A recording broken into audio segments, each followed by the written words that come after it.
guest is a very good friend of ours, actually. We see him every weekend. He works on the sideline for ABC Radio, has done for the last decade. Does a great job, very well respected. Now, last week he launched a book because, unbeknownst to many people, including himself, he was very ill back in 2000. The book is called Broken Open, and Craig Hamilton is here tonight to tell us his story. Please make him welcome.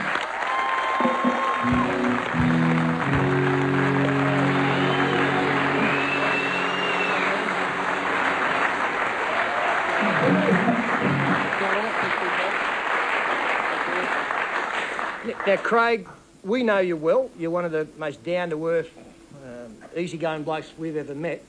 Yet, on the morning of going to the Olympics to work, which is obviously a huge thing in a broadcaster's life, you sat on the railway station at Newcastle believing that you were Jesus Christ reincarnated. Can you tell us about that afternoon? Yeah, it's a pretty incredible story. It doesn't happen, you don't go mad overnight, Sterlo, but it took 9 months for that for that day to arrive. It began with a depression which lasted 6 months, or became, it took 6 months to basically put me into a black pit that I didn't think I'd ever get out of. It was very, very serious, and only intervention from a doctor got me out of that hole. I thought that I was okay, and basically lurking beneath all of that was, at the time, a disorder named bipolar disorder. Used to be manic depression, yeah. And I became psychotic that day. A black pit where you actually had suicidal thoughts? Absolutely, yeah. And if it hadn't been probably a conversation with your wife one morning talking about suicide, it may well have got to that, do you think? Look, I don't want to think like that, but look, it's that serious, and that's why I've written the book. I mean, if you'd asked me 6 years ago who would be the last bloke in the world who could have been in those circumstances, to be that low, that depressed, I would have nominated myself. It wasn't me, but yet it was. So, mate, when you come out the other side of something like that, you just say, I've got to share the story. It's a wonderful thing that you're doing.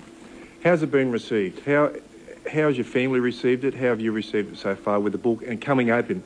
And other part of the question is, how widespread is this?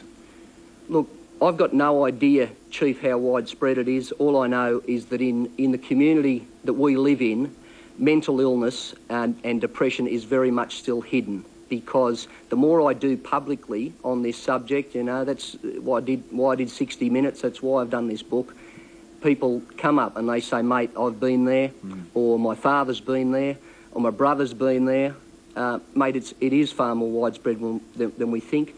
As far as my family goes, they have been rock solid all the way through this. Difficult to go public with it, but they recognise it's important. Just one more thing. I just want to say testimonial, because I'm great mates with Hamo, and right through this, from when it started till it finished, we'd often have coffee and talk. I've got to say, this guy is probably one of the most strong-willed men I've ever met, and to overcome where you've come from to where you are now, to have the ability to now write a book and help people, that's now one of your aims, isn't it? You want to get around and you want to make awareness, you want to do talks. That's what you're all about now?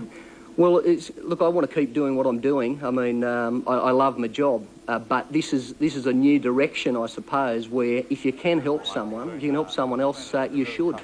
I've got to say, it's amazing. My association with you at the Newcastle Knights is a bloke that's always happy and bubbly, and it's great to see you. Reading the book, where you had the radio show and you put the longest song you could on and you'd curl yourself in a corner. Was it all just a disguise, Hemo, at times? Look, Matt, when you're going through something like that, I'll say this about Australian men. Yep. The greatest strength we have is our resilience. We are resilient blokes. It's also our Achilles heel, because we've got to basically have one foot in the grave before we'll say, hey, I'm not travelling too good here, and we don't share stories, particularly in areas like this. It's so taboo. It really is. It's a taboo subject, mental illness. So, mate, that's one of the big eye-openers that I've actually learned about. And it's got to stay. It's 4 years down the track. I'm in a position now where I can look back at it, I can talk about it, and hopefully if someone else, else is going through it, they can grab something from the book and that'll help them. Has the game of rugby league helped you get through this? Have you fallen back on just, I'm a league man? Has that helped you at all? Everything's helped, Fatty. Well, how do you deal really with bipolar now? Like, obviously sharing, and I'm assuming some kind of medication, but you've obviously changed your lifestyle as well? You've got to. That's a big part of it too, Sterlo, and it's only when you come out the other side and identify the signs. I mean, it's complex, it's hard for people to understand, but manic depression or bipolar, you have these great highs, fantastic highs, which are very addictive, but you also have these massive lows. And I've only had the one experience of how high you can go and the one experience of how low you can go, and that was 2000, and that'll do me. I don't want that again. So management, yes. Are you out of danger now? Look, it's a management thing, Fatty. It's like any illness, mate. It's got to be, you've got to be aware of it.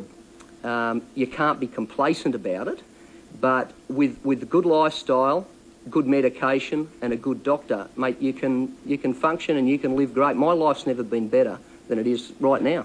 And obviously, when I read the book, the shining light was your wife, Louise. Mm-hmm. She got you through this and has obviously been a saint all the way through it, in what must be an extremely difficult time for her as well, not really knowing what you were going through, but having to look after the kids and the household and that as well.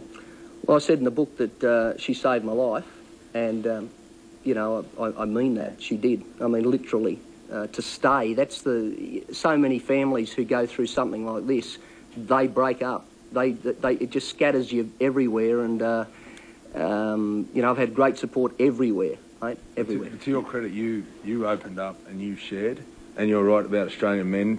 And if you look at the statistics for suicide, it's from the 25 and up in males. It's way higher than in females, and it's because one of the fundamental reasons is because they don't share and they don't make themselves vulnerable to share, and that's why I really want to congratulate you on that, on opening your life, and that's not a hard thing. That's Absolutely, a hard thing to do. And youth suicide as well, Steve. That's another one where you get to the kids. Can I just say, you said before how horrendous this has been, but out of everything that happens to us, there's always a good point here or there. Has there been one good aspect that's come out of this for you personally? Well, look, there's been a lot of great things come out of it, Chief, but if I can just quickly tell you one story that just confirms with me that I'm on the right track in talking about it and publicising the issue. I spoke on radio 2 years ago before a forum about what I'd been through, and while I was on air, a guy had rung into the station and he said, look, he's talking about me. That bloke's me. You know, I'm really depressed. I have been for 3 years. I'm married. I've got 3 kids. I'm the breadwinner. It's all too hard. The pressure on me means I just can't, you know, get help, and it's too much of too much trouble to reach out. Producer at the time said, "Hang on the line, stay there, and Craig will talk to you when he comes off the radio." I got off there, and the guy had hung up. He said, "Look, I can't do it. It's too hard." And I said at the time, you know, that's what it's about. It's that hidden cost that this bloke is struggling, can't do it. The next night at the forum, his daughter came up, 16 years of age. She approached the stage. She said, look, I've just come to say thanks, because that bloke that rang yesterday was my father.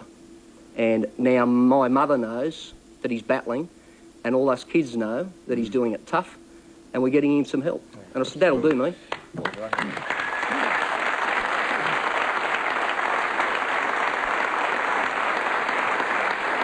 Craig, we want to congratulate you on the book.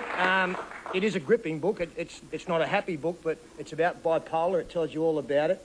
You don't think it's brave to actually written about it, but we certainly do. And we also want to say that you do a fantastic job on the weekend on the ABC doing the rugby league with Warren Ryan and David Morrow, and we look forward to seeing you at the football for many, many weeks to come doing the job that you do. Mate, look forward to that.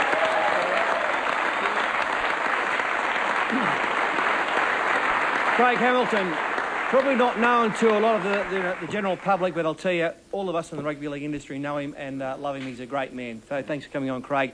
We've got plenty more coming up on the Footy Show. Stay with us.